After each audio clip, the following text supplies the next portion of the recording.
নমস্কার বন্ধুরা, বাড়িতে সহজে বানিয়ে ফেলা যায় স্পাইসি গার্লিক চাটনি। স্পাইসি গার্লিক চাটনি বানানোর জন্য লাগবে রসুন এবং শুকনো লঙ্কা। শুকনো লঙ্কাগুলোকে আগে একটু ভিজিয়ে রাখতে হবে।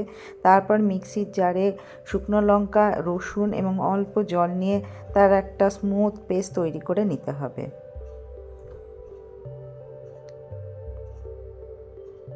দেখো, সুন্দর একটা রসুন এবং শুকনো লঙ্কা স্মুথ পেস্ট তৈরি করে নিয়েছি। এরপর কড়াইতে গরম তেল দিয়ে তার মধ্যে জিরে ফোড়ন দিতে হবে। জিরেটা একটু বেশি করে ফোড়ন দিতে হবে, প্রায় 1 চামচ।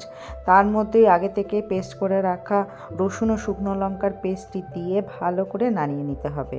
সর্ষের তেল একটু বেশি দেবে, যাতে চাটনিটাতে তেলটা বেশ ভালোভাবে মিশে যায়, এবং শেষে একদম 1 চামচ লেবুর রস দিয়ে নামিয়ে নেবে। চাটনিটি বহুদিন ফ্রিজে স্টোর করে রাখা যায়। স্টোর করে খাও, খুব ভালো লাগবে। রুটি বা পরোটার সাথে শীতকালে একদম জমে যাবে। রসুন এবং শুকনো লঙ্কার চাটনি, স্পাইসি গার্লিক চাটনি।